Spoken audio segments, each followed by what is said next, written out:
Hello guys, എല്ലാവർക്കും നമസ്കാരം. ഇന്ന് സ്വാദിഷ്ടമായ ഗോബി പൊറോട്ടയാണ് ഉണ്ടാക്കിയിരിക്കുന്നത്. ഗോബി പൊറോട്ടയ്ക്ക് വേണ്ട സാധനങ്ങൾ: ഫ്ലവർ ഗോപിയാണ് ആദ്യം വേണ്ടത്. കഷ്ണങ്ങളാക്കി അരിഞ്ഞു വയ്ക്കുക. ഇതിലേക്ക് വേണ്ട ഇൻഗ്രീഡിയൻസ്: സബോള, പച്ചമുളക്, വെളുത്തുള്ളി, പിന്നെ മറ്റ് പൊടികൾ ചേർക്കണം.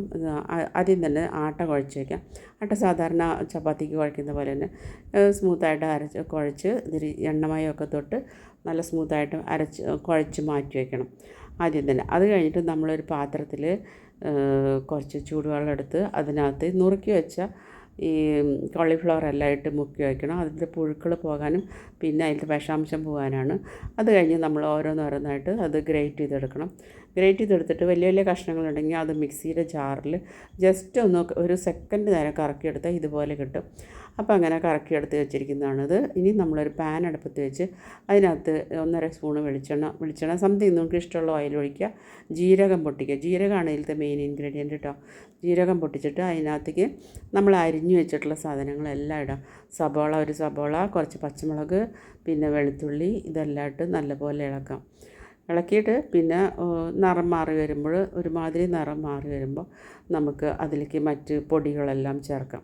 പൊടികൾ എന്ന് പറഞ്ഞാൽ ആദ്യം കുറച്ച് ഉപ്പിട്ടിട്ട് ഇളക്കണം കേട്ടോ. അതിന് മുമ്പ് ഉപ്പ് പിടിക്കണം അതിൽ. എന്നിട്ട് ചെറിയൊരു ബ്രൗൺ നിറമാകുമ്പോൾ അതിനകത്ത് ഗരം മസാല ഒരു വലിയ സ്പൂൺ, പിന്നെ ഒരു വലിയ സ്പൂൺ മല്ലിപ്പൊടി, പിന്നെ ഒരു 1/4 ടീസ്പൂൺ മഞ്ഞൾപ്പൊടി, പിന്നെ നമ്മളിടേണ്ടത് മെയിൻ ഇൻഗ്രീഡിയൻ്റാണ് മാംഗോ പൗഡർ, അതായത് അംചൂർ എന്ന് പറയും. അത് മെയിനായിട്ട് ഇതിലേക്ക് അത്യാവശ്യമുള്ള സാധനം. ഇതില്ലാണ്ട് പൊറോട്ട ടേസ്റ്റ് ഉണ്ടാവില്ല. അപ്പോൾ ഈ പച്ചമുളക് ഒന്ന് ഇളക്കി അത് കഴിഞ്ഞ് കുറച്ച് മുളക് പൊടിയും കൂടെ ചേർക്കണം. ഒന്ന് ചേർത്ത് ഇളക്കി ഒരുവിധം സെറ്റായി വരുമ്പോൾ നമ്മളതിനെ ഒരു 5 മിനിറ്റ് നേരം അടച്ച് വെച്ച് നല്ലപോലെ വേവിക്കാം. വെന്ത് കഴിഞ്ഞിട്ട് പിന്നെ നമ്മൾ ഈ ഗ്രേറ്റ് ചെയ്തിട്ടുള്ള സാധനങ്ങളെല്ലാം ഇട്ട് 2-3 മിനിറ്റ് നേരം വേവിക്കണം. നല്ലപോലെ വെന്ത് കഴിയുമ്പോൾ സ്മൂത്തായി കഴിഞ്ഞാൽ നമ്മളതിലേക്ക് മല്ലിയില ഇടാം. മല്ലിയില ഇട്ട് കഴിഞ്ഞാൽ നമ്മളൊരു ചപ്പാത്തി പരത്തിയിട്ട് അതിലേക്ക് ഈ കൂട്ട് പരത്തി 4 വശത്തു നിന്നും അടച്ച് രണ്ടാമത് പരത്തി നമ്മൾക്ക് ഓരോ പൊറോട്ട നമ്മൾക്ക് ചുട്ടെടുക്കാം.